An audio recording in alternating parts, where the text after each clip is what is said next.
America వలస వ్యవస్థలో కఠినమైన మార్పు తీసుకొచ్చింది యుఎస్ పౌరసత్వ వలస సేవల విభాగం. ఆ దేశంలో చదువుకుంటున్నా లేదా ఉద్యోగం చేస్తున్న వారు పొరపాటున అబద్ధం చెప్పినా సరే జీవితకాలం నిషేధం ఎదుర్కోవాల్సి వస్తోంది. ఈ మేరకు యుఎస్సిఐఎస్ కొత్త మార్గదర్శకాలు జారీ చేసింది. ఇది కేవలం హెచ్చరిక కాదని, వలసదారులు ఎవరైనా మోసం చేస్తే శాశ్వత నిషేధం విధిస్తామని స్పష్టం చేసింది. అమెరికాలో ఇటీవల కాలంలో వలసదారుల మోసాలు విపరీతంగా పెరిగిపోయాయి. యుఎస్సిఐఎస్ రికార్డుల ప్రకారం గత 10 ఏళ్లలో ఇలాంటి కేసులు వేలాదిగా నమోదయ్యాయి.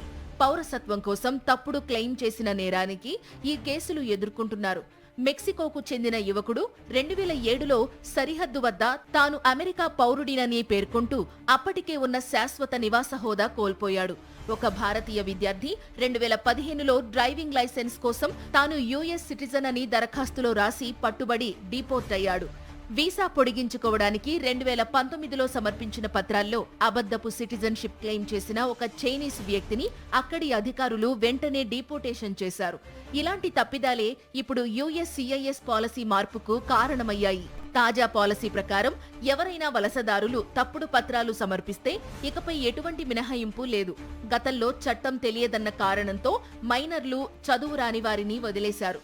ఇప్పుడు అవన్నీ రద్దయ్యాయి. అమెరికాలో చదువుకుంటున్న విద్యార్థులు, ఉద్యోగం చేస్తున్న వారు పొరపాటున అబద్ధం చెప్పినా సరే జీవితకాలం నిషేధం ఎదుర్కోవలసి వస్తుంది. యుఎస్లో ప్రతి సంవత్సరం వందల సంఖ్యలో సిటిజన్షిప్ ఫ్రాడ్ కింద కేసులు నమోదవుతున్నాయి. వీరిలో చాలా మంది డిపోర్ట్ అయ్యారు. మరికొందరికి జీవితకాలం అమెరికా ప్రవేశ నిషేధం విధించారు. కొన్ని సందర్భాల్లో క్రిమినల్ కేసులు కూడా నమోదయ్యాయి.